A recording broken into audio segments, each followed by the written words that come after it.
I love stuff like that. Listen, there's a lot of silly spots that go on today in wrestling.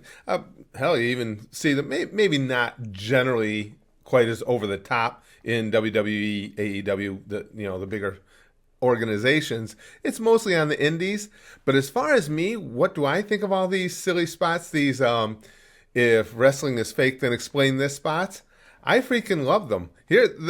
And I know a lot of the old school guys, such as myself, that's not the case. A lot of the guys are huge about protecting kayfabe and the history of the business. And I'll make a separate video on my thoughts about the kayfabe era and why I like this era better. But suffice to say, if the crowd is into something, you're doing it right. That was funny. That was a good little bit and everything. The way they pulled it off, I mean, they're on the mat kicking and screaming and everything, and then they just dead fall into her after after she was held up. I think all of that type of stuff, if you put some imagination into it, if you're getting some laughs, if the crowd's liking it, you're doing the right thing. There should be no parameters for what is acceptable within professional wrestling as far as the spots you can do. Crowd likes it, do it.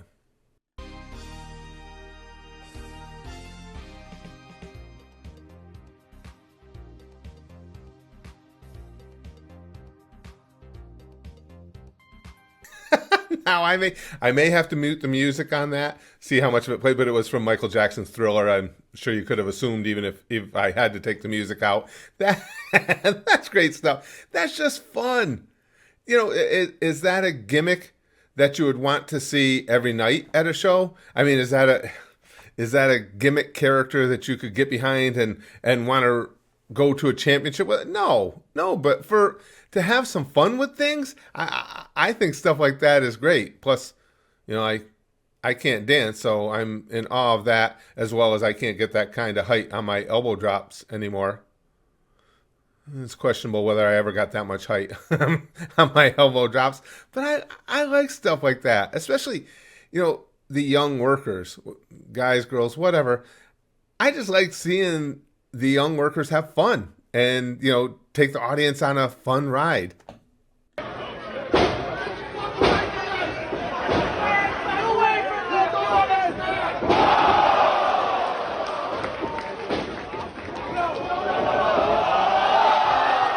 Now that guy, that wrestler, he took some risks too. That dummy dude, he's notoriously stiff. Everybody in the business knows about those dummies. They're like, oh man, they just sometimes they get a little reckless. They don't care about you. They'll hit you with a spot whether they think they can land it safe or not. So, big props to that guy for being willing to even work one of the dummy contingency. I think stuff like that is great. And again, back in my early days, when I started out, you would never be allowed to do something like that. Well, again, it was because of the protection of kayfabe. Well, you'd be telling the world that everything's a show or a joke. I don't even necessarily agree with that. I think if you were playing the right gimmick character, if you were a crazy character, and I did play, it was Crazy Curtis Candy for quite some time. I think you could have gotten away with that, but I wasn't the ones, I wasn't putting the matches together. I wasn't the promoter. I wasn't paying the boys, so I don't get to say, but I love stuff like this. I just think it makes the business all that much more fun. Now this one here too, you guys know my sense of humor in general. I've said I love a joke that has too much setup for the punchline. I don't know why, that just one of the things that humors me. I think the same can be said for like silly spots within the ring. Sometimes you keep something going so long that you're laughing at that fact just as much at just how funny the spot is.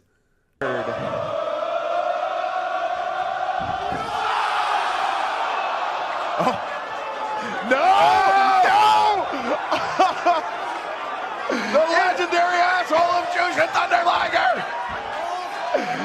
No effect whatsoever. You can see Liger actually clenching his cheeks to hold Tommaso Ciampa in place.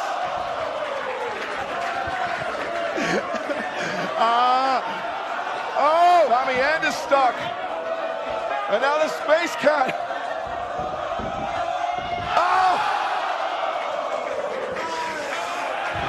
I think we know where this is going. I don't want to go there, but I want to go there. Cedric greasing it up. And the fastball. And look at Liger. Bro.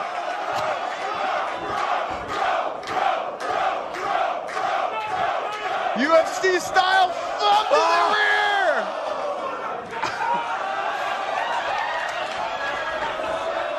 Olympic thumb in the ass. Oh, Kendrick does not want to do it. I think he's got to do it though. But look at Jeff Cobb's ass. I think that hurts. Yeah.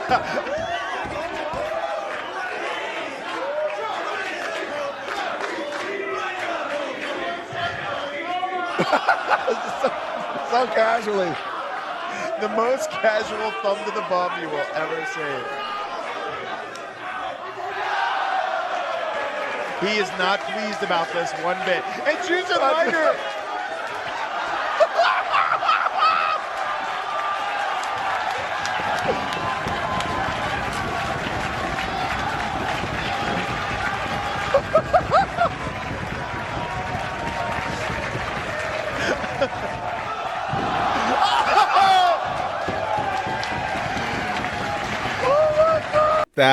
That's brilliant. And all I can say is to anybody, especially the older generation of wrestlers such as myself, who said that stuff is silly or it does a disservice to the business or anything along those lines, all I can say to you is look at that crowd. Did you see that freaking pop? They were right into it. We're there to entertain people, to give people a good time, whether that's by bashing each other's brains in with barbed wire bats or something as silly as this. As long as they're having fun, that's what this business is about. That was just, and even though it's a silly spot, it still has psychology. I did like the psychological elements of it as well. How you could see by the time they got to the last guy there, he was like very reticent about being a part of it. But having Liger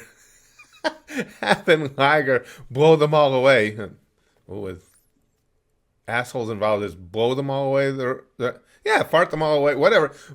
Having him take them all down, that was absolutely brilliant. I love stuff like that. If I'm paying to go to an indie show and they take the time and effort to put something like that together, I'm leaving happy. That's good stuff. Now, you let me know in the comments what you guys think of spots like this. Again, I know there's a lot of people who are wrestling purists, would you call it? I would call them just wrestling uptights. Well, the people, let me put it this way. The people who would hate on a spot like that last one we saw could never do that spot because their ass cheeks are clenched together too tight. They're walk with their buttocks extremely tight because you got a tight ass if you don't think that some of this stuff is funny. I like this stuff. What do you guys think?